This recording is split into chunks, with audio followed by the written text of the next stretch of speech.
Execution petition civil law کی اہم chapter ہے.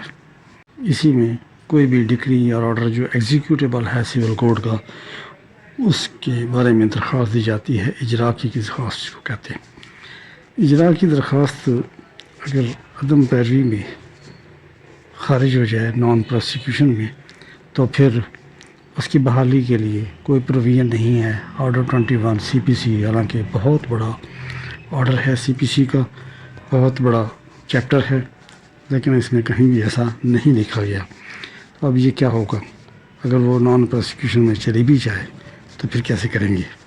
151 CPC کی تناظر میں دیکھیں گے، اور اس میں کیس لاز آپ کے سامنے ویزیبل ڈسپلے ہوتے جائیں گے. 151 کی انہیرنٹ پاورز ہیں کورٹ کو، وہ اینڈز آف جسٹس کو ڈیفیٹ ہونے سے بچانے کے لیے آرڈر پاس کر سکتی ہے اس کی ریسٹوریشن کا. اب سوال یہ پیدا ہوتا ہے کہ اگر وہ ٹائم بارڈ ہو جائے، کسی ٹائم لمیٹیشن کیا ہوگی؟ ٹائم لمیٹیشن وہی 30 ڈیز ہوگی. تو 30 ڈیز سے اگر ٹائم بارڈ بھی ہو جائے تو پھر بھی جو ہے اسے بحال کر سکتی ہے. یہ نہیں ہے کہ اینڈز آف جسٹس کو ڈیفیٹ ہونے دیا جائے، یہ نہیں ہو سکتا. یہ ایڈمنسٹریشن آف جسٹس، یہ جوڈیشل سسٹم کا خاصہ نہیں ہے. اسے بحال کرانے کے لیے 151 CPC کا سہارا لیا جا سکتا ہے.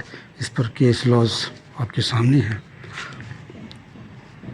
اس کے علاوہ دیکھا جائے تو کورٹ اسے سفیشینٹ کاز پر ہی بحال کرے گی.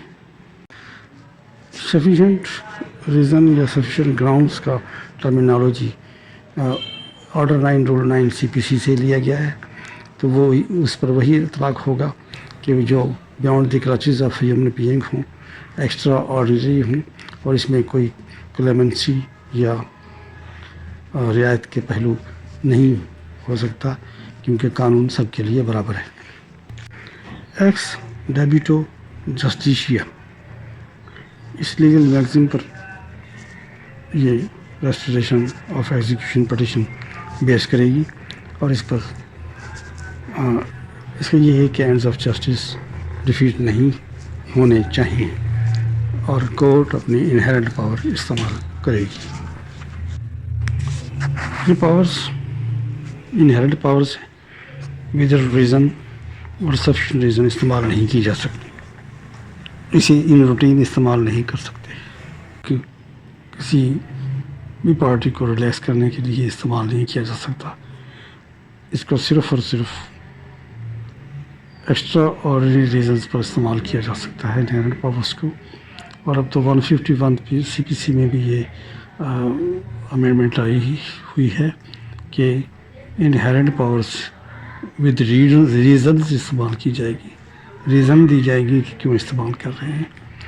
اور جنرل کلازز ایکٹ کی بھی دیکھیں کہ سیکشن 20 ہے، تو وہ بھی یہی کہتی ہے، اور کہ ود ریزن ہی کوئی آرڈر پاس کیا جائے گا، ایسے نہیں.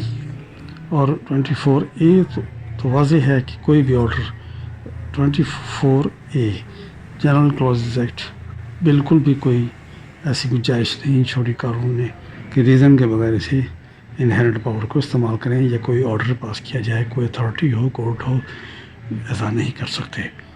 اگر پٹیشنر کی پرائمری نیگلیجنس پائی جاتی ہے تو کورٹ اپنی انہیرنٹ پاور استعمال نہیں کرے گی. اگر کوئی ایکسپریس پروویژن آف لا نہیں ہے تو انہیرنٹ پاور استعمال کی جائیں گی. اور اگر دوسری پارٹی نے کوئی ویلیوبل لیگل رائٹس حاصل کر لی ہیں تو ان کو بھی کنسیڈر کیا جائے گا. ٹائم لمیٹیشن ہے یا ادروائز تو اسے بھی کنسیڈر کیا جائے گا. اس کو مد نظر رکھ کر ہی انہیرنٹ پاور استعمال کی جائیں گی.